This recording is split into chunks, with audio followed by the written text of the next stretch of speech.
அப்படின்னு ஆசை இல்லையா?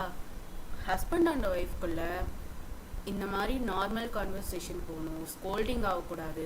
இந்த மாதிரி சுச்சுவேஷன் வந்து கண்டினியூவேஷன் ஆகக்கூடாதுன்னு ஒருத்தருக்கு ஒருத்தர் சாக்ரிஃபைஸ் பண்ணி அதுக்கான தெரப்பிஸ்ட்டை நீங்கள் எடுத்துக்கிட்டா தானே மேம் நல்லது.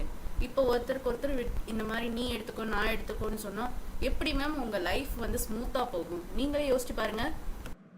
நீங்கள் சொல்கிறது ரொம்ப சரியாக தான் மேம் இருக்குது. பட் வந்து அவருக்கு welcome to AB Anusara channel. காலையில் நீங்கள் என்னை எங்கேயோ கூட்டிகிட்டு போகிறேன்னு சொன்னீங்க. இப்போ நீங்கள் எங்கேயோ கூட்டிகிட்டு போகிறீங்க, எங்கன்னு சொல்ல மாட்டேங்கிறீங்க. என்ன நினச்சிட்டு இருக்கீங்க நீங்கள்? நீ கொஞ்ச நேரம் பேசாமல் இறேன். நான் எங்கேயோ உன்னை கூட்டிகிட்டு போகிறேன். உனக்கு என்ன வந்தது? நான் இப்போ உன்னை கூட்டிகிட்டு போகிறேன். அந்த இடத்த நீ பார்த்துட்டு பொறுமையாக எது வேணாலும் என்னை சொல்லி என்ன வேணாலும் திட்டு. நான் ஒன்றுமே சொல்ல மாட்டேன். இப்போ நம்ம எதுக்காக ஃபேமிலி கவுன்சிலிங்க்கு வந்திருக்கோம்? இப்போ எதுக்காக நாம் இங்கே கூட்டிகிட்டு வந்திருக்கீங்க? உங்களுக்கு என்ன மூளை குழம்பிடுச்சா? உங்களுக்கு தான் பார்க்கணுமா என்ன? கொஞ்ச நேரம் அமைதியாக இரு.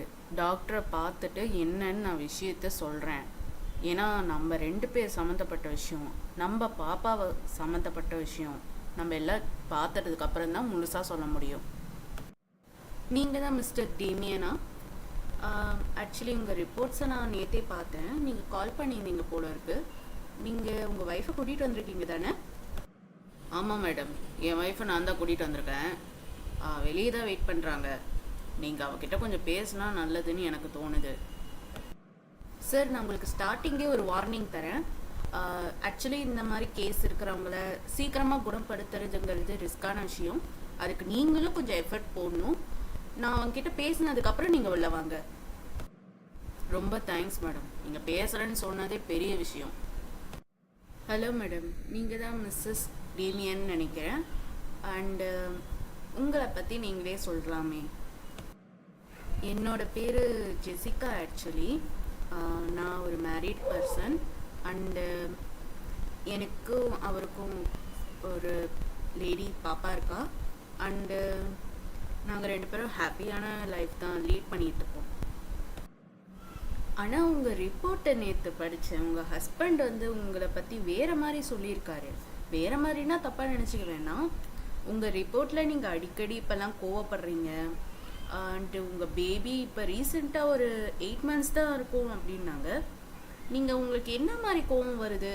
ஏதாவது உங்களுக்கு நீங்கள் எக்ஸ்பிளைன் பண்ண முடியுமா? அவர் கற்பனை பண்ணிவிட்டு உங்ககிட்ட ஏதேதோ ரிப்போர்ட் கொடுத்துருக்காரு மேடம். அவருக்கு தான் நிறைய கோவம் வருது. நீங்கள் அவர்கிட்ட தான் அதை பற்றி கேட்கணும். எனக்கெல்லாம் அவ்வளோவா கோவம் வராது. நான் பேபி ஃபார்ம் ஆனதுலேருந்து சின்ன சின்ன சண்டை போடுவேன் தான். பட் வந்து அவ்வளோவா ஹை பிச்சில் நான் கத்தி பேச மாட்டேன்.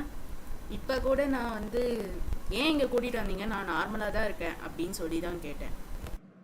வர எல்லா பேஷண்ட்டும் அதான் மேம் சொல்கிறாங்க.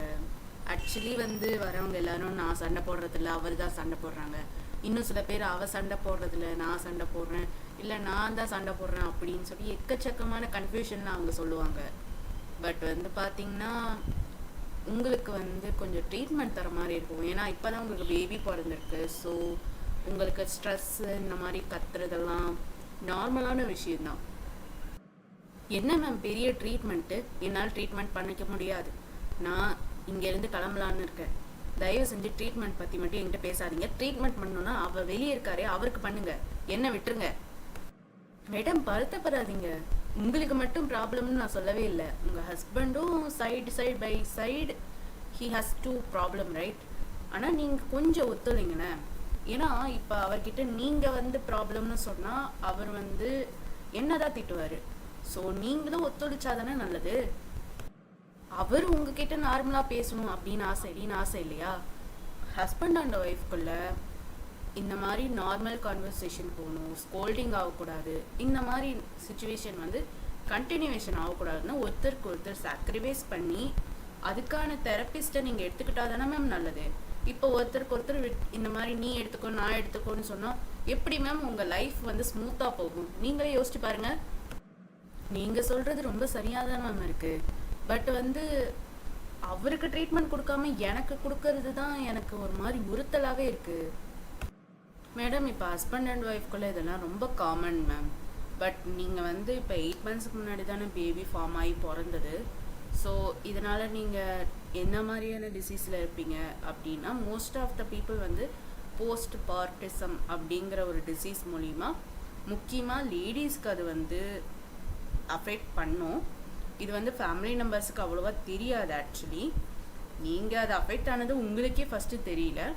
பட் உங்கள் ஹஸ்பண்ட் கிட்ட நான் சொன்னேன், நீங்களும் கொஞ்சம் எஃபோர்ட் கொடுத்தாதான் இந்த மாதிரியான பிரச்சனையிலேருந்து நீங்கள் ரிலீஸ் ஆக முடியும்னு சொன்னேன். அவர் அதுக்காக தான் தெரபிஸ்ட்டுக்கு வெயிட் பண்ணிட்டு இருக்காரு. நீங்களும் அதுக்கு ஒத்துழைங்க. மேடம், நீங்கள் சொல்கிற டிசீஸ் ரொம்ப சீரியஸானதா? பேபி பிறந்தாலே ஹஸ்பண்டோட லைஃப்குள்ளே இந்த மாதிரி டிசீஸ் வருமா என்ன? ஆனால் நான் இது வரைக்கும் இந்த மாதிரியெல்லாம் கேள்விப்பட்டதே இல்லையே. என் குழந்தை பிறந்ததுலேருந்து நான் ரொம்ப அப்செட்டாக இருப்பேன், டயர்டாக ஃபீல் பண்ணுவேன், லோன்லியாக ஃபீல் பண்ணுவேன். ஏன்னா யாருமே பார்த்துக்கல அப்படிங்கிற ஒரு நினப்பிலேயே நான் இருந்தனால அவரை நான் ரொம்ப கடுமையாக திட்டினேன். இதெல்லாமா கூட போஸ்ட் பார்ட்டிசம் அப்படின்னு சொல்லுவாங்க? என்னால் சுத்தமாக நம்ப முடியல மேடம். இப்போ நீங்கள் புதுசாக அம்மாவாக இருக்கிறனால அப்படி உங்களுக்கு தெரியலாம். பட் போக போக உங்களுக்கு அது ஓகே, இட்ஸ் ஓகேன்னு சொல்லி நீங்கள் அவங்க ஒரு 8 வயசு இருக்கும்போது உங்களுக்கு தோணும், இல்லை 5 வயசு இருக்கும்போதே உங்களுக்கு வந்து ரிலாக்ஸ் ஆகிடுவீங்க.